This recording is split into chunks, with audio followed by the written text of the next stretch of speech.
Hello friends, this is Kier and welcome back to Pleasant Lawson Street Cybertown Station. I think on this episode I want to draw something that will become a t-shirt that you can buy. Redbubble.com/people/SpecialToVega. I got a bunch of shirts up there and you should be the first person to buy a shirt. I'm pretty sure nobody's bought a shirt yet. Anyway, self-doubt, or sometimes I feel as if I have thoughts, or I just am myself and I am a certain way, and I have moments of self-reflection. I see myself outside of myself and have like a moment of clarity of like, what if I was fill in the blank type of person looking at myself? What would I think? Sometimes I view myself as like a person from my parents' generation or a person from my grandparents' generation, people older than myself, people who are more conservative leaning, any people who kind of have like a problem with how I am inherently without even knowing me. I don't think that actually happens all the time in real life. Even literally, I don't get a lot of people seeing the way that I am, or even when they're talking to me, it usually doesn't come to that, but sometimes it does. Like, it is a real thing. It's not like I'm completely fabricating something that isn't true about that. There are people who may disagree with my thoughts about gender or sexuality, because usually for me, that's what it comes down to. I suppose being someone who falls into millennial stereotypes, maybe like not normie stereotypes. Like, I realize how, at least visually, I probably just look a little weird or act weird or have weird ideas. Like, I get that. And I think a lot of times I'm like, don't go too far out from where you were raised in terms of ideas and in terms of breaking those ideas down or changing that stuff, or like maybe shirking tradition in some aspects. I grew up pretty conservative and in a Christian, very Christian, everything's Christian. So that's where I come from. When I have these moments of self-clarity, there seems to be one of those idea person sets is like old white grandpa guy who's very traditional, who worked really hard and had a wife and kids maybe and retired, and that life path. I kind of imagine that type of person's reaction to like me talking about gender and manhood, or me having piercings or something, or being feminine, or I think a lot of my personal self-doubts personified, if that is what's actually going on there. It's usually cis men. I don't want to completely be like, men are trash. Of course, not all. I don't even want to say it. They're not. A lot are. And I think within that concept, me being someone who is assigned male at birth and coming from that, and also look like I have a mustache right now, I will always have to deal with that stuff. And I have kind of like the responsibility, I believe for myself, that I have the responsibility to constantly digest that stuff and also watch how I treat people and watch what spaces I am allowing myself to go into, or even if people say like I'm allowed to go into certain spaces, like I have to be conscious and I can't be like, oh well, it doesn't matter because I say it doesn't matter. So I guess like another opposing voice is like a guy from my dad's generation. I really feel like, yeah, the more that I talk about this, the more that I realize it is like white cis men who have worked really hard in their life and feel that like I inherently am doing something wrong. I think that might be because I'm not following those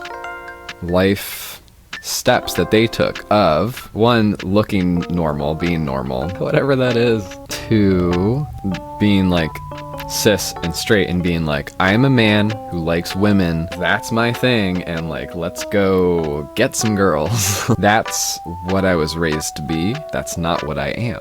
So I was trained to be that, not by anyone specific, nobody like sat me down and said, okay, you have to do this. A lot of subconscious stuff through media, through things that friends parroted from their parents. Everything builds up. I don't know how else to explain it. Okay, beyond that, not going into traditional fields of work. I think where my goals are set are not to go work somewhere normal, have this really silly idea that like I have this kind of purpose for my life that's not going to work for some company doing things that like don't impact anybody or like do, but it's in a product and in like small degrees. I think I have like an issue where I just don't.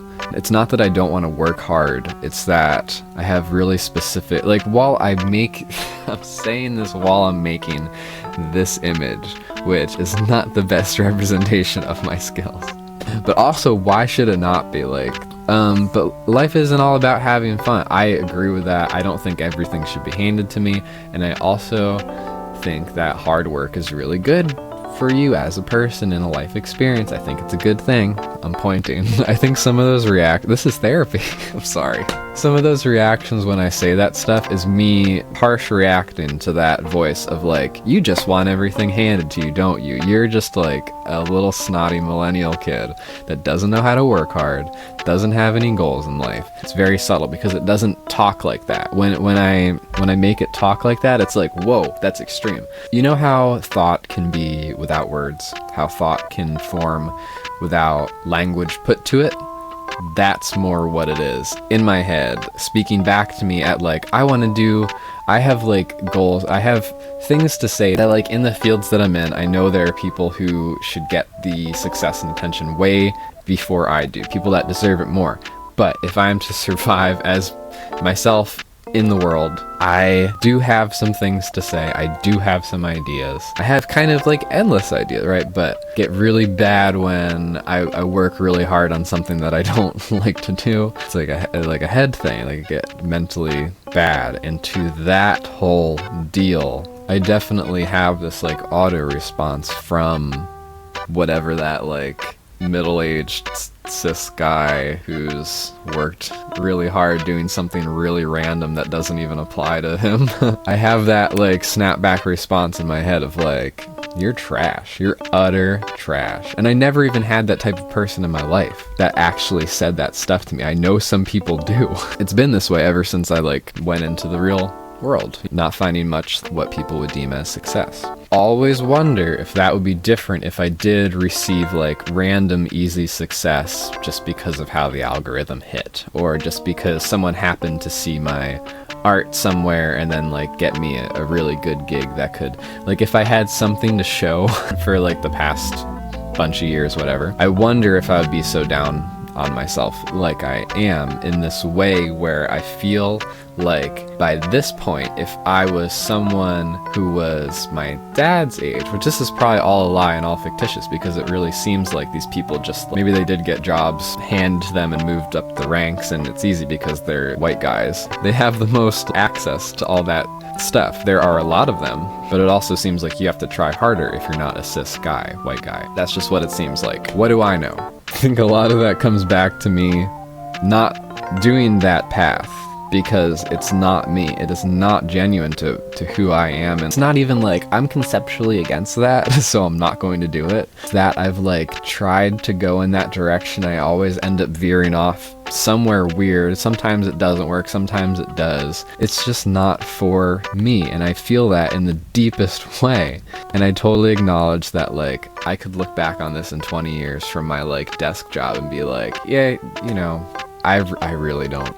I don't know. I really don't have a good like rebuttal to that stuff, but also I know that it's just like a lot of it is just me making it up. A lot of it doesn't matter. I'll figure my life out. It'll be fine. So I say that in a position of like, it's weird, but the path that I'm on, like it's just like little bumps in the road, I'm sure.